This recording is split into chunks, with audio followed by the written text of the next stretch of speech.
साधवया भक्ती काज नाही लाज धरी ऐसी असी शरण जावे शक्ती जीवे नवनची भीष्मपण केला खरा धनुर्धरा रक्षिले ऐसिया शरण जावे शक्ती जीवे नवनची तुका म्हणे साक्ष हाती तो म्या चित्ती धरिला ऐसिया शरण जावे शक्ती जीवे नवनची वक्रतुंड महाकाय सूर्यकोटी समप्रभ निर्विघ्नं कुरु मे देव सर्वकार्येषु सर्वदा महायोग पीठे तटे भीमरथम वरम पुंडरीका दातुं मुनीन्द्र समागत्य तिष्ठन्तमानन्द कंदं परब्रह्मलिंगं भजे पांडुरंगं पांडुरंगा करू प्रथम नमन दुसरे चरण संताच्या त्यांच्या कृपादाने कथेचा विस्तारो बाबाजी सद्गुरु दास तुका जयाचा जनी जन नामार्थ झाला जयाने सदावास नामात केला जयाच्या मुखे सर्वदा नाम कीर्ती नमस्कार त्या ब्रह्म चैतन्य मूर्ती मस्तक हे पाया रे मस्तक हे पाया मस्तक हे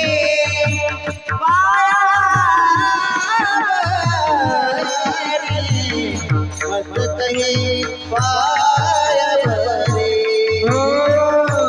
मस्तक हे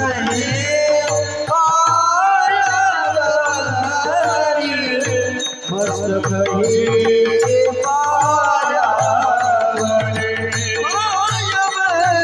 मस्तक हे मस्तक हे पाया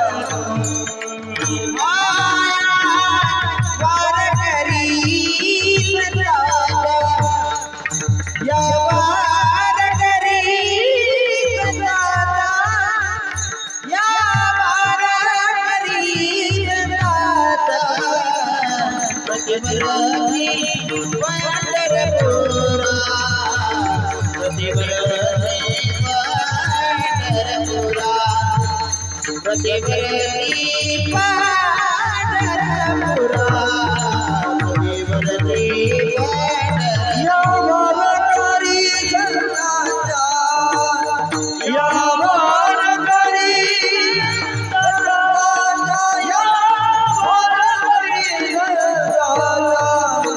प्रतिवर्ती पंढरपुरा प्रतिवर्ती पंढरपुरा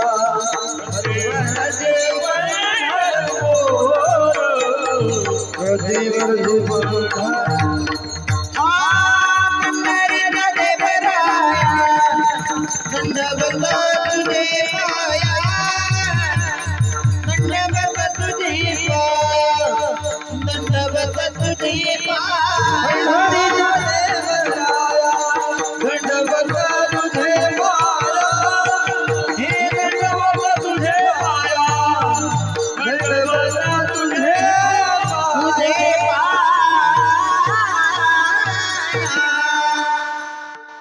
पंढरीच्या देवराया दंडवत तुझे पाया साधावया भक्ती काज नाही लाज धरित ऐसी आसी शरण जावे शक्ती जीवे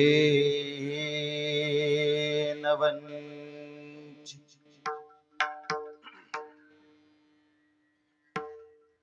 प्रस्तुत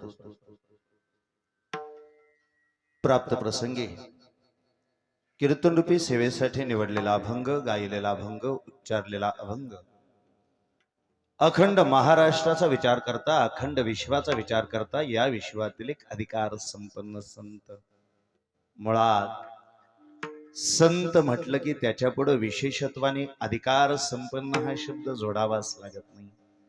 या महाराष्ट्राच्या मातीमध्ये जेवढे म्हणून संत झाले सगळेच्या सगळे संत अधिकार संपन्न.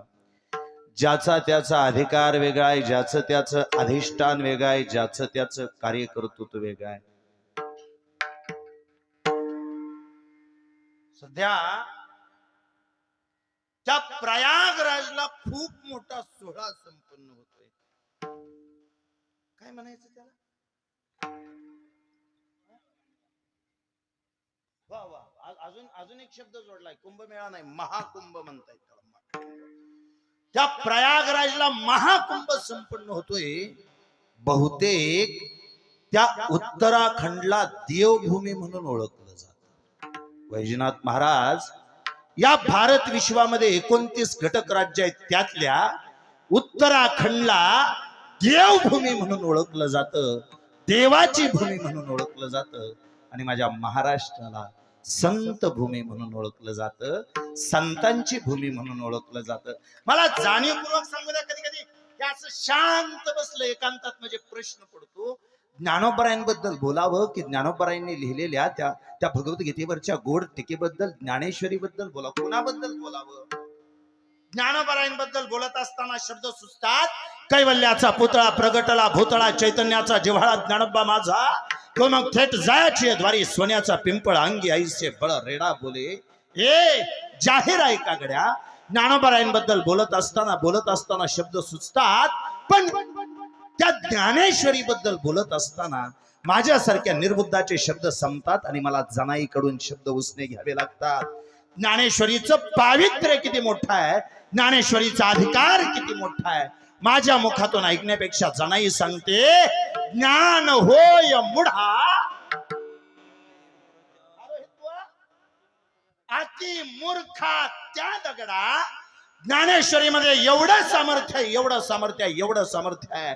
ज्ञानेश्वरी मुढाला ज्ञान देते, अतिमूर्खाला ज्ञान देते, नव्हे दगडाला ज्ञान देते. आता त्यात कुमठेकर बाबा, माझी अशी विनंती होती, तुम्ही मला असं दिसावं, असं बसावं, असं तुम्ही आता बसलाय, तुम्ही नको म्हणताय, ठीक आहे का?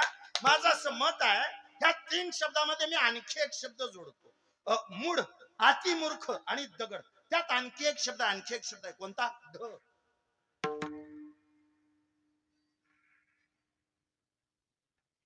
काय फरक असतो सांगतो की. मराठी साहित्य जेव्हापासून निर्माण झालं, श्री महाराज माझी तुम्हाला आणखी विनंती आहे, तुम्ही अजून थोडं पुढे सरून बसा. मराठी साहित्य जेव्हापासून निर्माण झालं तेव्हापासून या मराठी साहित्यामध्ये बदल होत गेले. मराठी साहित्यात जसे बदल होत गेले तसे भगवान महाराज मराठी भाषा लिहिण्यामध्ये बदल होत गेले. आज आता हे समोर पुढे बसले, हे मगाशी त्या पोरांबरोबर टाळी वाजवत होतं. संस्थेत आहे का? नाही म्हणा, तसल्या भानगडीत नसतो. आहे का संस्थेत? नाही ना? जायचं का? जावाय, तुम्ही नाराज आहे का? तुम्ही डावा सोडा उजवा सोडा, पण कवल सोडा की तुम्ही बोला ना माझ्यावर. काय नाराज बसू नका बाबा अजिबात. मला सोपं सांगा, मला सोपं सांगा. सध्या तुम्ही आम्ही मराठी मीडियमला का इंग्लिश? हा, सध्या तुम्ही आम्ही मराठी भाषा ज्या लिपीत लिहितो त्या लिपीचं नाव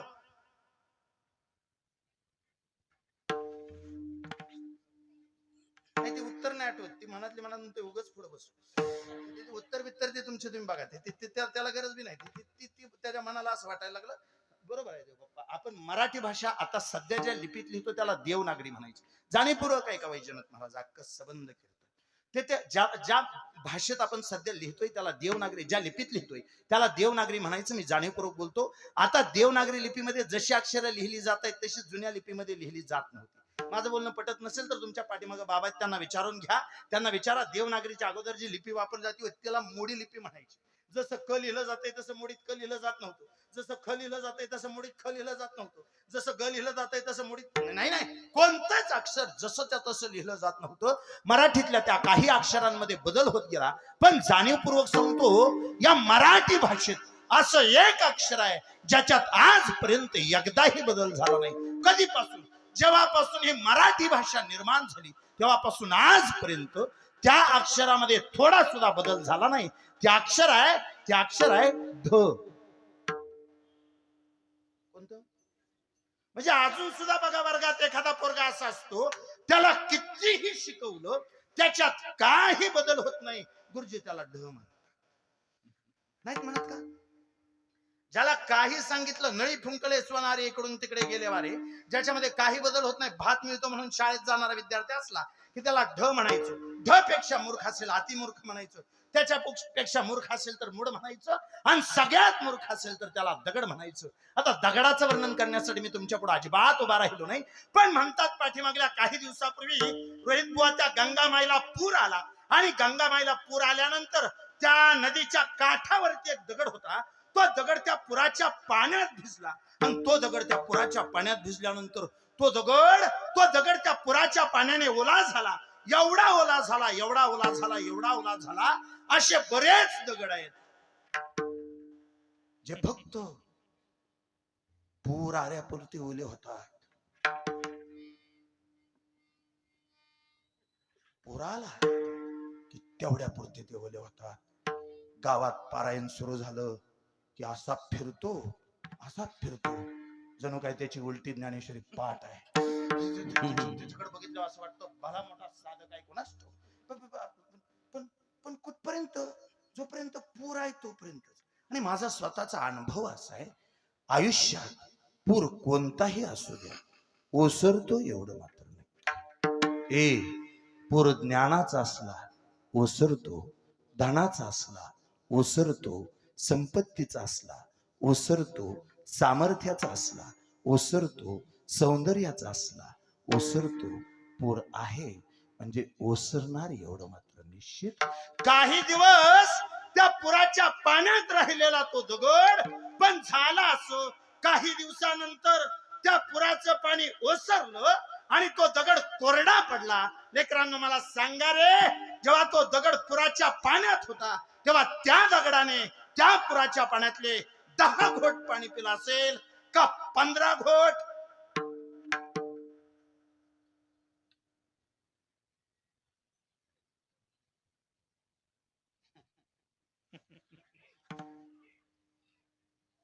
प्रश्न कळाला नाही का? उत्तरही नाही. परत विचारू काय? राहू दे, लेकरांच्या नादी लागण्यापेक्षा कुणीही सांगा बसलेले.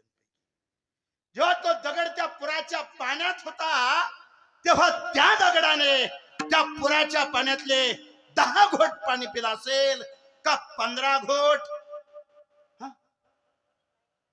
काहीच नाही. ऐका, या हिंगण गावात सुद्धा असे बरेच दगड आहेत जे वारकरी संप्रदायाच्या पवित्र गंगेच्या काठावर जन्माला आले. ज्ञानोबराय तुकोबरायांच्या महाराष्ट्रात जन्माला आले. पण आजपर्यंत त्यांनी परमार्थातला एक घोट सुद्धा पिला नाही. कधी सप्त्याला येणार नाही. 1 रुपया वर्गणी नाही. गेल्या वर्षी 11 रुपये देऊन 6 माणसं जेवायला आणली होती त्यांनी. पण मी आवर्जून बोलतो असे बरेच दगड आहेत जे कोरड्याच्या कोरड्या राहिले रे. माझ्या ज्ञानोबरायांमध्ये ज्ञानेश्वरीमध्ये एवढं सामर्थ्य आहे. सजीवामध्ये सगळ्यात मूर्ख आहे त्याला रेडा म्हणा, आणि निर्जीवात सगळ्यात मूर्ख आहे त्याला दगड म्हणा.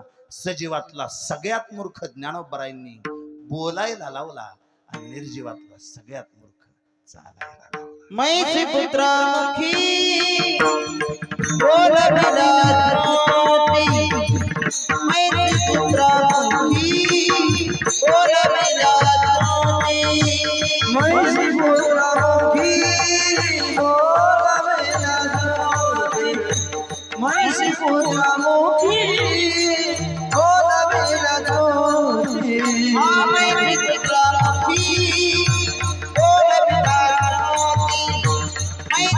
पुत्रामुखी बोलविला ज्योती मैत्री पुत्रामुखी बोलविला ज्योती मैत्री पुत्रामुखी बोलविला ज्योती मैत्री पुत्रामुखी कालबिनी भीती बैसोनिया कालबिनी भीती बैसोनिया कालबिनी भीती बैसोनिया नोए हाथ माने महिमा सदा नोए हाथ माने महिमा सदा कालबिनी भीती बैसोनिया कालबिनी भीती बैसोनिया कालबिनी भीती बैसोनिया रोए हाथ माने महिमा सदा रोए हाथ माने महिमा सदा मैत्री पुत्रामुखी बोलविला तुझी कालबिनी भीती बैसोनिया कालबिनी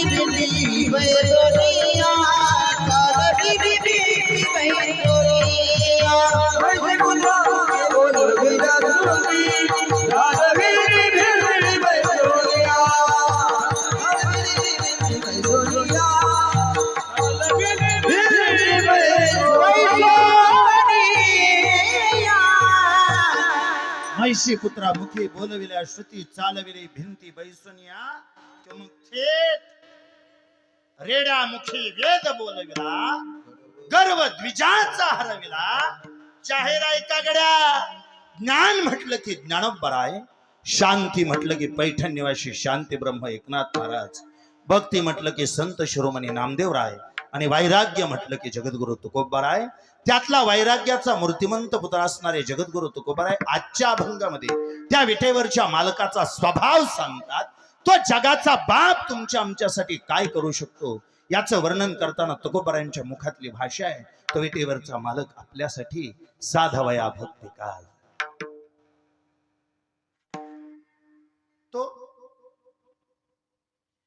एखाद्या भक्ताची भक्ती जर त्याला मान्य झाली तर त्या भक्तासाठी कोणतंही काम करायला माझा विटेवरचा मालक कधीच लाजत नाही. महाराज त्या विटेवरच्या मालकाने कामुक वनामध्ये असताना अर्जुनासाठी सुभद्रा झाला अर्जुनाची त्याने काम वासना पूर्ण करून दिली त्या सजन कसायासाठी मांस विकलं लाखा कोलाट्यासाठी ढोल वाजवला सावता बाबासाठी खुरपायला बसला आणि सेना महाराजासाठी त्याने बादशाची ताडी केली नवे नवे कोणतंही काम करत असताना माझा विटेवरचा मालक कधीच अंतकरणाला लाज वाटून घेत नाही साधवया भक्ती काज नाही लाज धरीत जो कोणतंही काम करीत असताना स्वतःच्या अंतकरणामध्ये लाज वाटू देत नाही त्याला तुम्ही शरण जा ऐसी यासी शरण जावे शक्ती जीवे न वंची त्यातही 4 शब्द सलग आले शक्ती जीवे न वंची 4 शब्द सलग वाचले तर तुकोबारायांच्या अभंगाचा अर्थ लागणार नाही आणि मी आणखी सोपं बोलतो सहज बोलतो बाबा तुमच्यासारखी सगळी वारकरी माणसं कीर्तनात आहेत त्याच्यामुळे मला जबाबदारीने बोलावं लागेल तुकोबारायांच्या अभंगाचे अर्थ सहजासहजी लावून वाटतं तेवढं सोपं अजिबात नाही उलट बऱ्याच कीर्तनकारांचं मत आहे आम्ही अभंग सोडवला माझा स्वतःचा अनुभव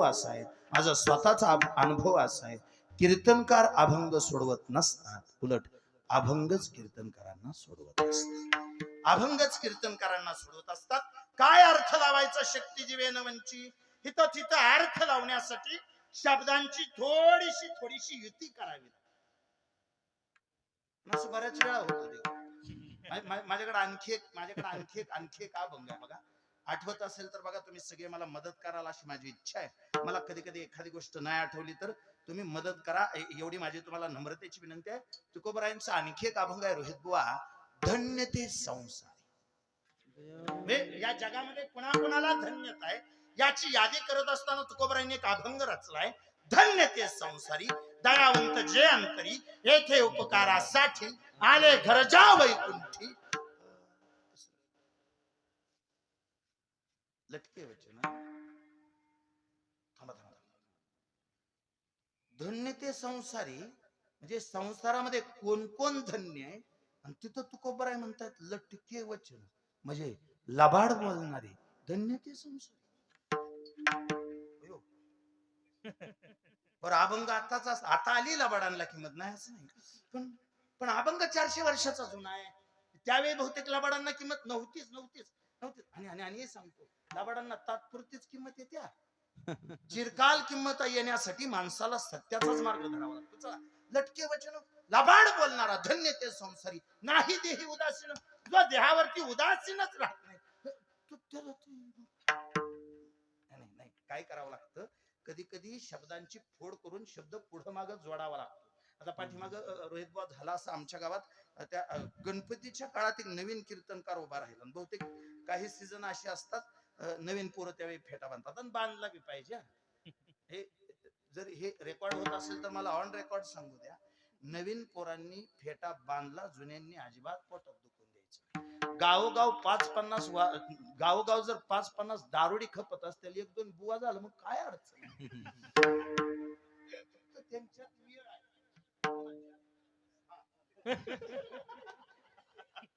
ज्या दिवशी आपल्यात मिळेल त्या दिवशी विटेवरचा मालक निहारील आपल्या घरी. फक्त आपल्यात मेळ झाला बी नाही बहुतेक. आता गणपतीच्या सीझन मध्ये ते उभा राहिलं ना, बरं काय राहतं, बाहुण्याच्या भरात माणूस बोलत गेलं म्हणजे सुचत नाही काय बोलावं काय नाही काय.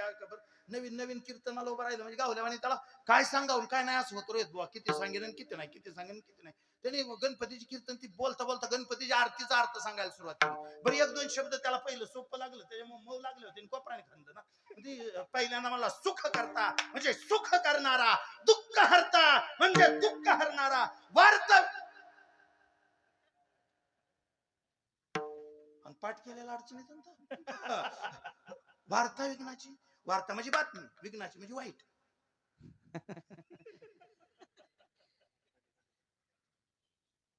वाईट बातमी देणारा सुख.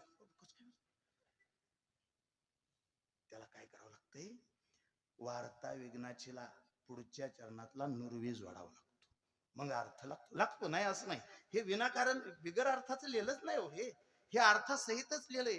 वार्ता विघ्नाची न उर्वी नुरवी, वार्ता विघ्नाची नुरवी म्हणजे न उर्वी. विघ्नाची वार्ता जो उरून देत नाही तो सुख करता, विघ्नाची वार्ता जो उरून देत नाही तो दुःख हरता. वो आता हे कसं सांगितलं, त्या धन्यते संसारीमध्ये सुद्धा एक शब्द फोडावा लागतो. कुठं, लटके वचन. तिथं थांबायचं नाही, लटके वचन नाही धन्यते संसारी देही उदासीन धन्यते संसारी. आता हे का सांगितलं, आज तीच अडचण आहे ना. काय, शक्ती जीवे नवनची 40 शब्द सलग वाचले तर अर्थ लागत नाही. मग काय करायचं, शक्ती जीवे हे 2 शब्द वाचायचे थांबायचं, नवनची हे 2 शब्द वाचायचे थांबायचं. त्याने काय अर्थ लागेल, त्या जगाचा बाप कोणतंही काम करत असताना लाज वाटून देत नाही. आयसीआयसी शरण जावे, कोणाला शरण जाऊ, कुणाला शरण जाऊ. शक्ती जीवे जो जीवाला शक्ती देतो, आणि नवनची म्हणजे स्वतःपासून लांब धाडत नाही.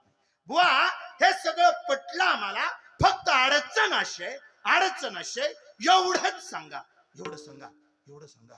काय, आजपर्यंत त्या विठेवरच्या मालकानं, तुमच्या देवानं कुणाकुणाला मदत केली, कुणाच्या पाठीशी उभा राहिला. तुकोबराय शांतपणे विचार करतात, ह्या लोकांना एखादा दृष्टांत सांगावा, ह्या लोकांना एखादं उदाहरण सांगावं. मग उदाहरण सांगत असताना तुकोबरायांनी विचार असा केला, उदाहरण सांगत असताना, दृष्टांत देत असताना कुणाचा द्यावा.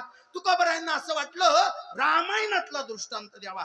का बरं, कारण गेल्या वर्षी हिंगणगावचा काला ज्या दिवशी झाला त्याच दिवशी अयोध्येमध्ये प्रभू रामचंद्राचं मंदिर स्थापन झालं.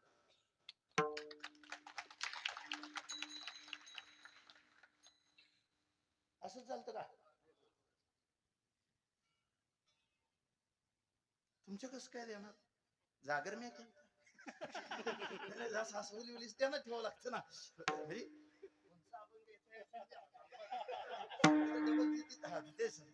म्हणजे ऐका ना प्रभू रामचंद्रांना तुकोबरायांना वाटलं रामायणातला दृष्टांत द्यावा, पण पुन्हा तुकोबरायांनी विचार केला. गेल्या वर्षी 22 जानेवारीला अख्खं हिंगणगाव जय श्रीराम म्हणून ओरडत होतो. अख्ख्या हिंगणगावामध्ये भगवा रंग झालता. अख्ख्या गावातली माणसं प्रभू रामचंद्राच्या नामस्मरणाने जय घोषामध्ये नाहून गेली होती. पण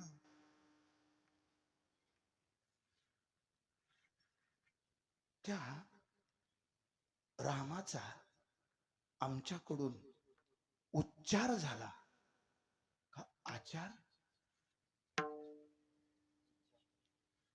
म्हणजे आम्ही नुसतं जय श्रीराम म्हणलो का भावाभावातली भांडणं मिटवली?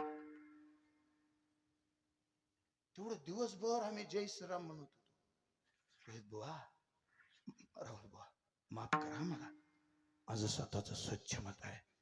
जो पापी सख्या भावाबरोबर बोलत नाही त्याला जय श्रीराम म्हणण्याचा अधिकार नाही.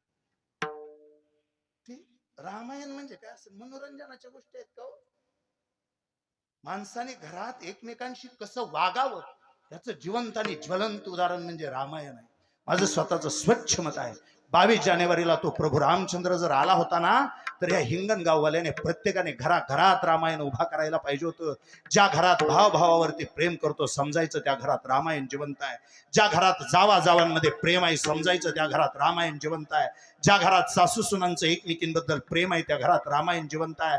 ज्या घरात बापाच्या शब्दासाठी पोरगा स्वतःच सबंध आयुष्य पणाला लावू शकतो समजायचं त्या घरात रामायण जिवंत आहे. जिथं पैशापेक्षा जास्त माणसाला किंमत दिली जाते समजायचं रामायण जिवंत आहे. सध्या आपल्या घराघरातलं रामायण संपलंय आणि प्रत्येकाच्या घरात, बोला तुम्ही कबुली देणारी माणसं आहे, तुम्ही लबाड अजिबात बोलणार नाही, आपल्या प्रत्येकाच्या घरात महाभारत सुरू आहे. म्हणून तुकोबरायांनी दृष्टांत देताना रामायणातला नाही दिला, कुठला आणि महाभारतातला दिला. तो जगाचा बाप कुणासाठी काय करतो. भीष्म पण केला खरा धनुर्धरा रक्षले, त्याने एकाच वेळी 2 कामं केली. भीष्माचा पण खरा केला, धनुर्धराचं रक्षण केलं. बुवा तुम्ही त्याच्याबद्दल जेवढं सांगता तेवढं अंदाजाने सांगता का तुम्हाला त्याचा अनुभव आलाय? तुकोबा सांगतात अंदाजाने सांगायला, पाठ करून सांगायला. मी काय मोरूचीचा सुळबू आहे काय? मग मला त्याचा अनुभव आलाय. अनुभव आले अंगा ते या जगात येत असे. तुका म्हणे चाखोनी सांगे माझा अनुभव आहे अंगे. मला त्याचा अनुभव आला, मला त्याची साक्ष पटली आणि साक्ष पटल्यावर मला कळालं देव ही घरात ठेवायची वस्तू नाही, देव ही देव्हाऱ्यात ठेवायची वस्तू नाही. साठविला हरी जी हृदय मंदिरी. या न्यायानं एकदा का मला त्याची साक्ष पटली, मी त्याला माझ्या चित्तामध्ये ठेवला. थांबा तुकोबा, घाई करू नका. कोणता देव चित्तामध्ये ठेवला तेवढं सांगा. यादी ऐका. साधावया भक्ती काज नाही लाज धरित तो म्या चित्ती धरिला. ज्याला तुम्ही शरण जाणार आहे तो म्या चित्ती धरिला. जो जीवाला शक्ती देतो तो म्या चित्ती धरिला. जो जीवाला स्वतःपासून लांब धाडत नाही तो म्या चित्ती धरिला. ज्याने भीष्माचा पण खरा केला तो म्या चित्ती धरिला. ज्याने धनुर्धराचं रक्षण केलं तो म्या चित्ती धरिला. ज्याची मला साक्ष पटली तो म्या चित्ती धरिला. आणि माझी विनंती आहे लेकरांनो, ज्याला मी चित्तात धरलं त्याला तुम्ही शरण जा. थांबा बुवा, ज्याला शरण जायचं त्याची यादी सांगा. यादी ऐका. साधावया भक्ती काज नाही लाज धरित आईसी अशी शरण जावे. जो जीवाला शक्ती देतो आईसी अशी शरण जावे. जो जीवाला स्वतःपासून लांब धाडत नाही आईसी अशी शरण जावे. ज्याने भीष्माचा पण खरा केला आईसी अशी शरण जावे. ज्याने धनुर्धराचं रक्षण केलं आईसी अशी शरण जावे. ज्याची मला साक्ष पटली आईसी अशी शरण जावे. आणि लेकरांनो, जो मी चित्तामध्ये धरला आईसी अशी शरण जावे. 2 उपदेश अभंगामध्ये केलेत. एक तर त्याला चित्तामध्ये ठेवा, नाहीतर त्याला शरण जा. कारण त्याचा स्वभाव असा आहे, साधावया भक्ती काज नाही लाज धरित. काहीसा या अर्थाचा 4 चरणाचा अतिशय गोड अतिशय पवित्र आजच्या सेवेला साजेसा असणारा अभंग विठ्ठल.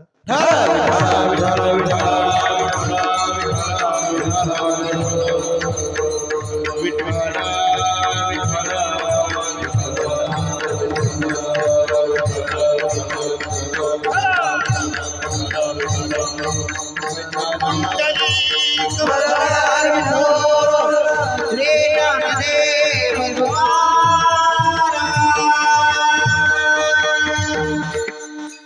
सह्यार्थाचा अभंग सेवेला घेण्यापाठीमागचा परिहार नाम सेवेचं कारण अखंड हरिनाम सप्ताह ग्रंथराज ज्ञानेश्वरी पारायण 16 वर्ष 43व्या वर्षातल्या आजची 5व्या दिवसाची सेवा कर्मधर्म सहयोगानं तुम्हा सर्वांच्या आशीर्वादानं माझ्यासारख्या पामराकडे आलेले असताना अतिशय मनापासून तुम्हा सर्वांच्या चरणावरती नम्रतापूर्वक नतमस्तक होतो. तुम्हा सर्वांच्या चरणावरती नम्रतापूर्वक नतमस्तक होत असतानाच मला आवर्जून सांगू द्या, अलीकडच्या काळामध्ये गट तट राजकारण समाजकारण गरीब श्रीमंत या सगळ्या भिंती पाडून राजकारणाच्या पलीकडे जाऊन गरीब श्रीमंतीच्या पलीकडे जाऊन अख्खं गाव एका जागेवर आणू शकतो असा सध्या एकच कार्यक्रम जिवंत आहे. त्या कार्यक्रमाचं नाव आहे गावचा अखंड हरिनाम सप्ताह. पारायण हा एकमेव कार्यक्रम जिवंत राहिलाय गावात, जो अख्ख्या गावाला एका सतरंजीवर बसवू शकतो. मी आणखी थोडं धाडसाने बोलतो, जे गाव पारायणाला एक येत नाही,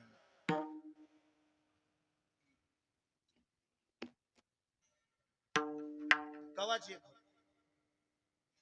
ही एकमेव जागा आहे जे गावाला एक आणू शकतो. तर इथं कुठल्या जातीला बंधन नाही, कुठल्या जातीचा उत्सव नाही, कुणाला स्वीकारलं जात नाही, कुणाला नाकारलं जात नाही. यारे लहान थोर याटी भलती नारी नर करावा विचार न लगे चिंतन सकलांची येते आहे अधिकार कलियुगी उद्धार हरीच्या नामे. आणि इथं जातीची काय धर्माच्या भिंती सुद्धा पाडून जो संप्रदाय आजपर्यंत जिवंत राहिलाय त्या संप्रदायाचं नाव आहे वारकरी संप्रदाय. आणि या वारकरी संप्रदायाचा प्रचार प्रसार व्हावा याच्यासाठी गेली खाली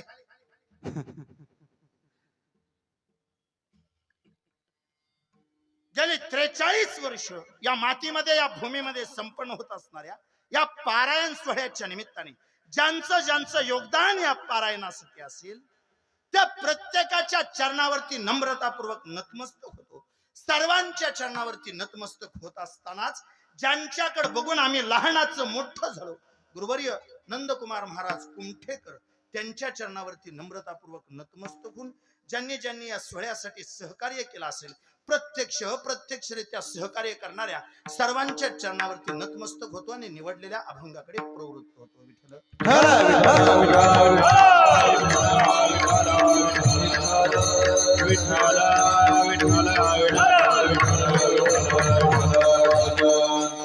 शांत ऐका कीर्तन. मला थोडं वरचीवर सांगा जा किती वाजले,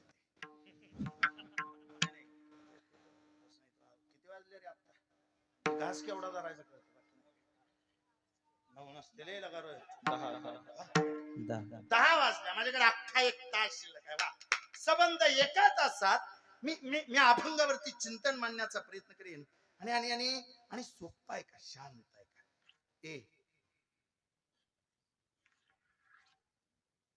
हे तुकोबरायांचे अभंग आहेत, व्हॉट्सअपच्या रचलेल्या कविता नाहीत. ह्याच्या पाठीमागे काहीतरी पूर्वफिटिका आहे, ह्याच्या पाठीमागे काहीतरी कारण आहेत. विनाकारण तुकोबरायांनी एक अक्षर सुद्धा लिहिलं. सांगू का रोहित बुवा, हे चंद्र सूर्य आहे तोपर्यंत एवढंच पवित्र राहणार आहे. नाहीतर व्हॉट्सअपची रचलेली गाणी, जे गाणं गेल्या वर्षी गोड लागलं ते यंदा गोड लागत नाही, जे यंदा गोड लागलं ते पुढल्या वर्षी गाणं गोड लागत नाही. ट्रॅक्टर ड्रायव्हरच्या हातात आहे कुठलं गाणं प्रसिद्ध करायचं. ती लावल ती गाणं प्रसिद्ध करत असते. आणि तो एकमेव बिचारा, मी सांगू का, थोडं माफी मागून बोलतो, ट्रॅक्टर ड्रायव्हर एवढे निस्वार्थी तुम्ही आम्ही सुद्धा नाही का. तो एकमेव माणूस आहे जो स्वतःसाठी गाणं लावत नाही. सगळ्याला ऐकू येतं, फक्त त्याला एकट्याला ऐकू. तुम्ही त्याला असं चुकीचं समजू नका, पण खरं त्याच्या हातात आहे. तुम्ही म्हणजे ही गाणी तुम्हाला मी थोडं सोपं बोलू का, ही गाणी बदलत जातात हो, महिन्या 2 महिन्याला गाणं. नाहीतर मला थोडं सोपं सांगा, गेल्या वर्षी गणपतीत जे गाणं वाजलं ते यंदाच्या गणपतीत वाजलं नाही. तुम्ही पोरं माझ्या मदतीला या रे बाळांनो. गेल्या वर्षी गणपतीत गाणं वाजत होतं. आमच्या पप्पाने गणपती बर आणला म्हणला का हाणला ही कळायला वर्षी तेव्हा गाणं जुनं झालं. आठवण आणला म्हणला का हाणला म्हणला हे कळायलाच वर्ष गेलं. आणि जवळ जवळ जवळ ती कळालं तवर पप्पाचं ते संपून गेलं. गेल्या वर्षीच्या गणपतीत पप्पाला जोर आलता आणि ह्या वर्षीच्या गणपतीत आप्पाला जोर आला. नाही वे पाठ आहे पोरांचं. आप्पाचा विषय लय हार्डा. आप्पाकडे क्रेडिटचं. आप्पाचं घरात नाही ध्यान पण. हा म्हणा घरात नाही ध्यान पण. हा आसोनी संसारी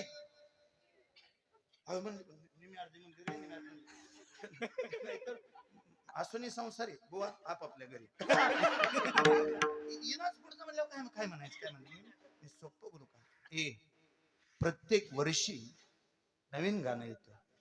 पण आजही गेली 750 वर्ष झालं या महाराष्ट्राच्या मातीतला कुठलाही कीर्तनकार असू द्या, कुठेही कीर्तन सोहळा चालू असू द्या, कीर्तनकाराने हातात विना घेतला, रामकृष्णारीचं भजन घेतलं, रूप पाहता लोचनी म्हणावं लागते. तर कुठेही कीर्तन असू द्या, ज्या क्षणाला कीर्तन सुरू करायचंय, ज्या गायनाचार्यांनी कीर्तन सुरू करण्यासाठी हातामध्ये विना घेतला, त्या गायनाचार्यांनी रामकृष्णारीचं भजन झालं.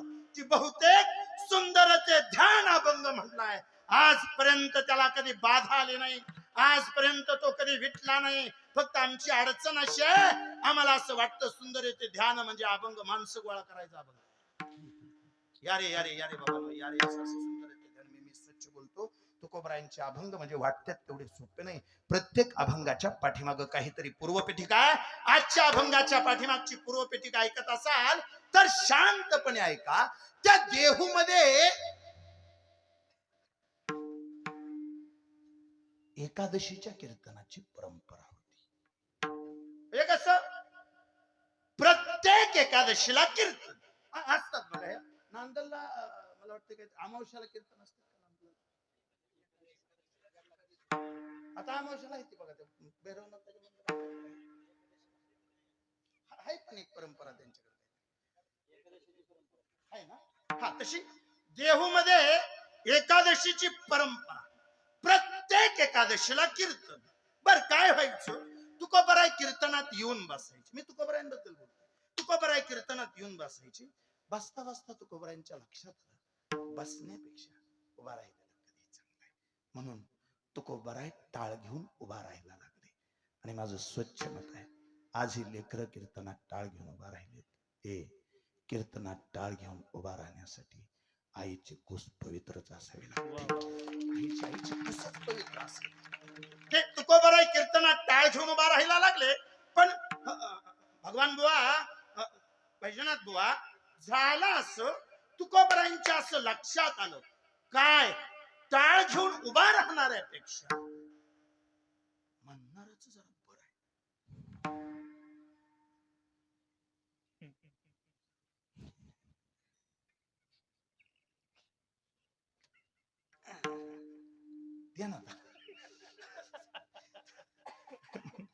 नाही मी पुण्याच्या बाबतीत बोलतोय. आता तुम्हाला काय आठवलं मला माहिती. थोडं जास्त पुण्य तुम्हाला मिळतं. कारण मी 1000 वेळा सांगतो, गायक स्वर्गात जातात. गायक स्वर्गात जातात. आणि गाणं देवाचं असेल तर गायक स्वर्गातच जातात. असं हे 2 शब्द आहेत तुमचे. तुकोबरायांच्या ध्यानात आलं टाळ घेऊन उभा राहणाऱ्यापेक्षा म्हणणाराचं बरं आहे. तुकोबराय ध्रुवपद म्हणायला उभा राहायला लागले. आणि ध्रुवपद म्हणायला उभा राहिले. पण काय व्हायचं त्यावेळी त्या काळातले कीर्तनकार कीर्तनाची तारीख घ्यायचे.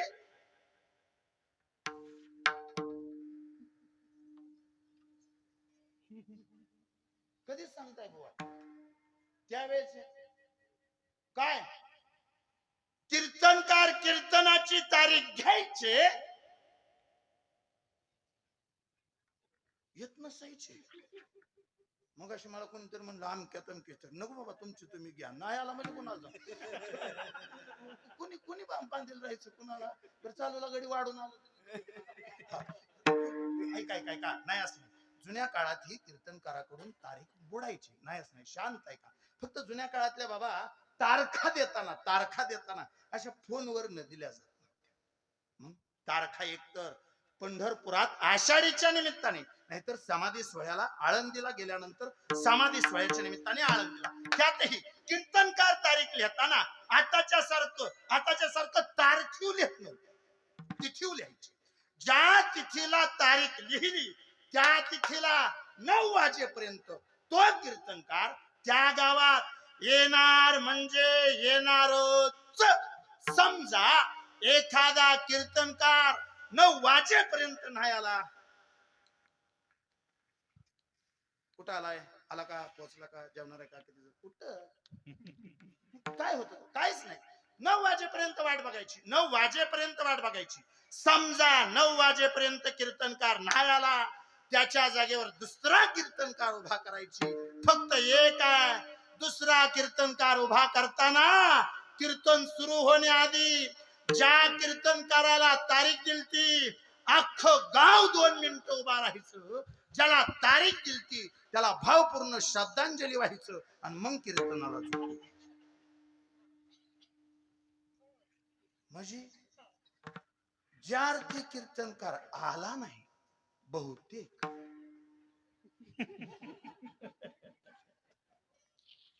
तुम्ही विनोदाने घेताय, मी त्यांची निष्ठा सांगतो.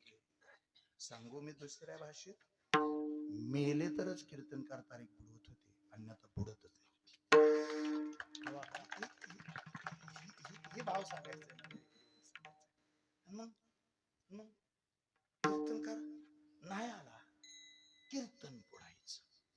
त्यापेक्षा गावातली सगळी लोक तुकोबारायांच्या समोर उभा राहिली, विनंती केली, तुकोबा आपली परंपरा आहे आणि होतंय असं, कीर्तन बुडलं की परंपरा खंडित होते. म्हणून आमची तुम्हाला विनंती आहे, तुम्हाला गाता येतंय, भगवंताच्या बद्दल तुमची आस्था चांगली आहे, असं का करा तुकोबा. नाही आला एखादा कीर्तनकार तर तुम्हीच. आणि सांगतो, कुठल्याही गावात किमान एक तरी कीर्तनकार असा. गावचा विकास मोजत असताना मोठमोठाल्या इमारती मोजू नका. ज्या गावात दूरदृष्टी असलेला राजकारणी आहे, समजायचं गाव विकासाच्या दिशेने निघालंय. आदर्श शिक्षक आहे, समजायचं गाव विकासाच्या दृष्टीने निघालंय. प्रचंड कष्टाळू शेतकरी आहेत, समजायचं गाव विकासाच्या दृष्टीने निघालंय. एखादा नामांकित पहिलवान आहे, समजायचं गाव विकासाच्या दृष्टीने निघालंय. आणि त्याही पेक्षा ज्या गावात निष्ठावंत वारकरी आहेत, समजायचं गाव विकासाच्या दृष्टीने निघालंय.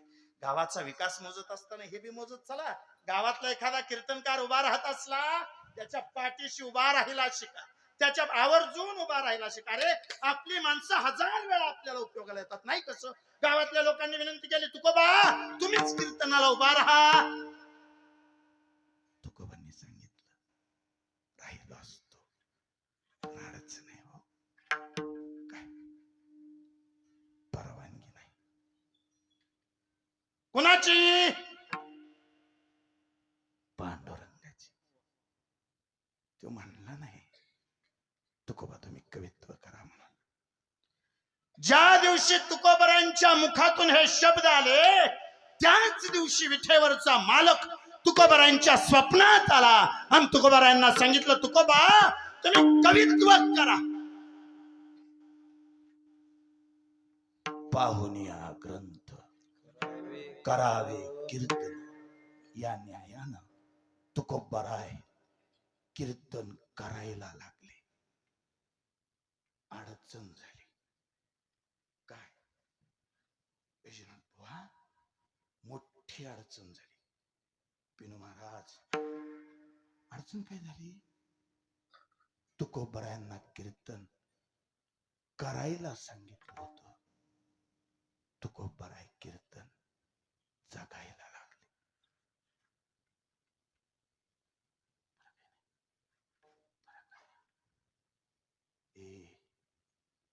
कीर्तन करणं खूप सोपं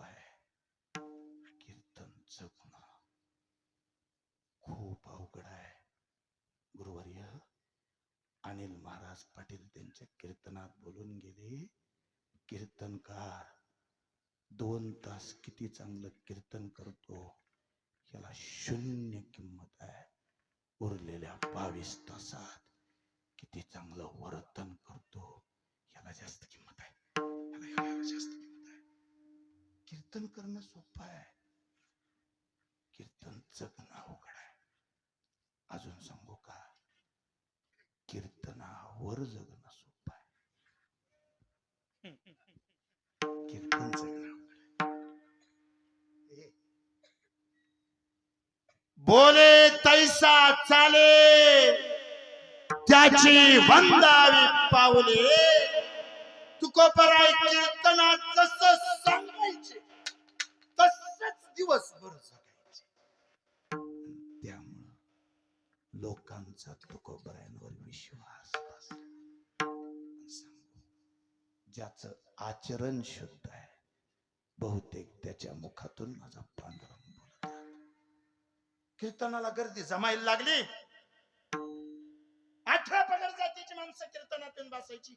बर तुकोबराय सोपं सांगायचे, तुकोबरायांचं सांगणं अति सोपं तुकोबराय कीर्तनात अतिशय सोपं सांगायला लागले, गर्दी जमायला लागली. पण अडचण अशी झाली, तुकोबरायांनी केलेली कीर्तन काही जणांना सहन झाली. बुवा, गेल्या वर्षी तुम्ही हा विषय म्हणला होता, काही जणांना सहन झाले. यंदा आम्हाला ते ऐकायचं नाही, काही जणांना समजलं नाही. डबल पाकिट घ्यायचं आणि 30 सांगायचं. कोण मोकळा?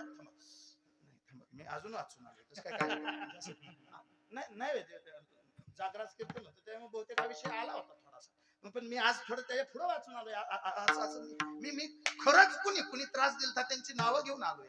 उगाच सगळ्यांना कशाला दोष धरायचं. तुकोबरायांना त्रास ज्यांनी, मी नावं सांगतो ना, तुम्ही फक्त ताड बसून नाव ऐका.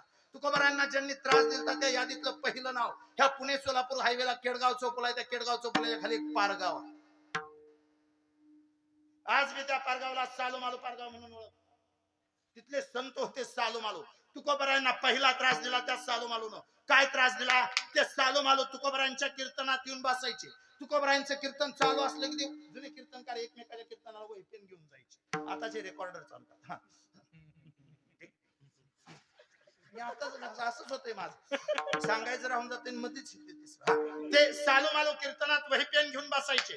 तुकोबरायांनी कीर्तनाला अभंग घेतला, तो अभंग जसाच्या तसा लिहून काढायचे, घरी जायचे आणि घरी गेले की त्या अभंगातलं तुका म्हणणे खोडायचे आणि त्याच्या जाग्यावर सालूमालू म्हणे लिहायचे. आणि मी सांगू, अजून बी सालूमालू जिवंत आहेत. गेलं नाही तसं, जिवंत आहेत सालूमालू. सालूमालूने लिहिलेले अभंग संप्रदायाने परत स्वीकारले, पण स्वीकारत असताना त्याला क्षेपक म्हणून एक स्वतंत्र प्रकरण. निष्ठावंत वारकरी, निष्ठावंत मृदंगाचार्य क्षेपक प्रमाणावरती थाप टाकत नाही. ते निष्ठावंत टाळकरी क्षेपक प्रमाणाला टाळ वाजवत नाही. निष्ठावंत गायनाचार्य क्षेपक प्रमाण कधीच गात नाही. तो गडी 500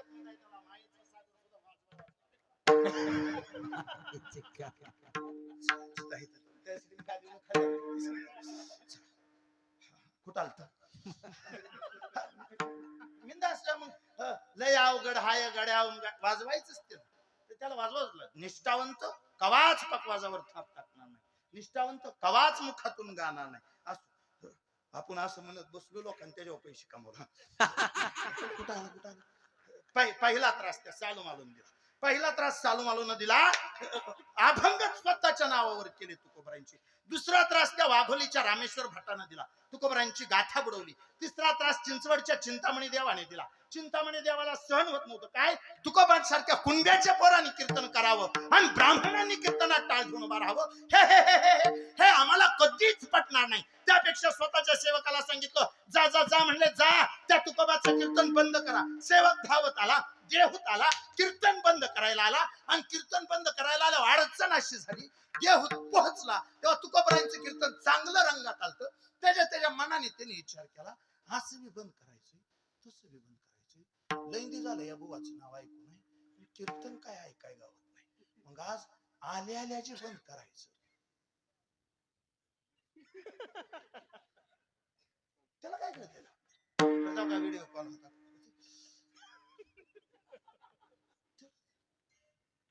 त्याला काय कळतंय ऐकून बघ म्हणून ते तुकोबरायच्या कीर्तनात बसलं.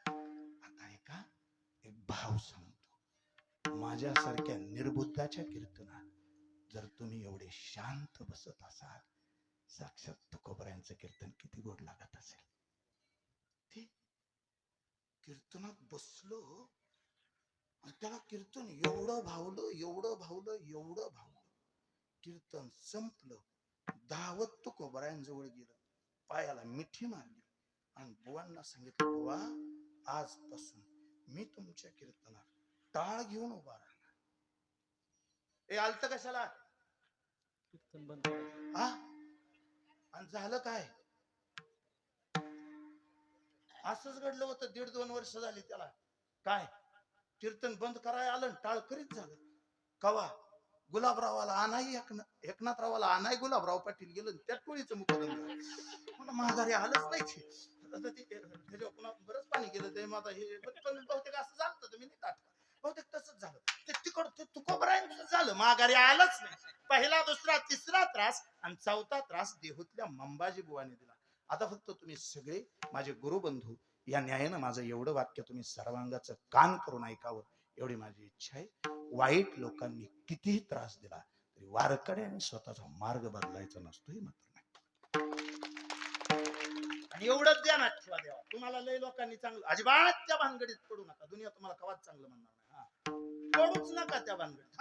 निवड नाही असं नाही, तुम्ही नाराज होऊ नका. ते मी त्यांच्या बरोबर बोलत होतो, तुम्ही नाराज होणार. तुम्हाला दुनिया चांगलं म्हणणार आहे. एक दिवशी असा एक दिवस उजाडणार आहे, तुमची आखी भावकी तुम्हाला चांगलं म्हणणार, तुमचे सगळे सोयरे तुम्हाला चांगले म्हणणार, तुमची भावंड तुम्हाला चांगलं म्हणणार, तुमच्या घरातले तुम्हाला चांगलं म्हणणार, तुमची बायको तुम्हाला चांगलं म्हणणार, तुमची मुलं तुम्हाला चांगलं म्हणणार, अख्खं गाव तुम्हाला चांगलं म्हणणार. फक्त त्या दिवशी तुमच्या नाकात कापूस असणार.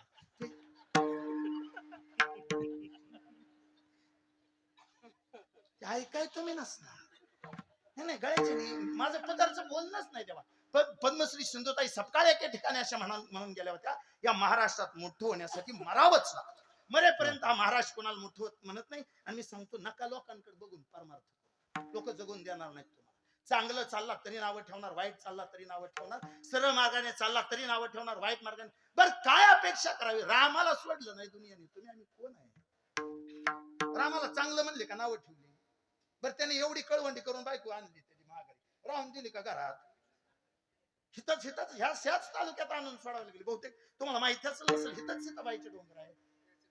कुठं आणून सोडली? इथं तातवड्यात नाही बाई. झोपली आणि मानेपासून निघाली मानगंगा आणि पायापासून निघाली पानगंगा. तर मी कशाला त्याचा इतिहास सांगत बसू? माहिती आहे तुम्हाला, पाठ आहे. कशाला मी बाबा कशाला तुमच्या पुढे या सगळ्याचा उल्लेख करून? मला आवर्जून सांगू द्या, चांगल्या माणसाने स्वतःचे मार्ग बदलायचे नसतात. तुकोबराय कीर्तनाला उभा राहिले, तेवढ्याच ताकदीनं, तेवढ्याच सामर्थ्याने. फक्त एक तुकोबांच्या कीर्तनाचा एक नियम होता. काय? एखाद्याला जर शंका वाटली तर त्याने चालू कीर्तनात तुकोबरायांना प्रश्न विचारायचा, तुकोबराय त्याचं उत्तर द्यायचे. एक दिवशी तरणी बांडपोर कीर्तनात समोर येऊन बसली. केवढा मोठा विनोद. काय तरणी बांडपोर पुढं, हे आज 2 बसले, त्यातलं एक मी आणलंय. बर का बाबा, म्हणजे मी पुढं बसवलाय म्हणजे जाताना टेरिंग त्याच्या हातात आहे म्हणून त्याला नाराज करून चालतच नाही.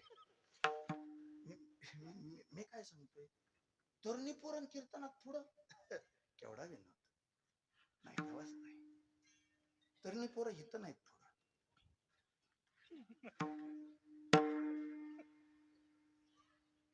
आणि हेच आपल्या नशिबात. परवा दिवशी कीर्तनाला उभा आहे, पुढं आजोबा विनोद केला. म्हाताराच बघत होता,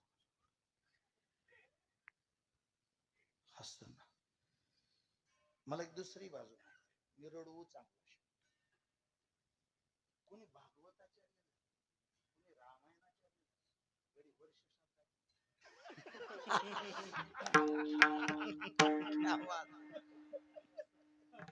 एवढं कट करून टाक.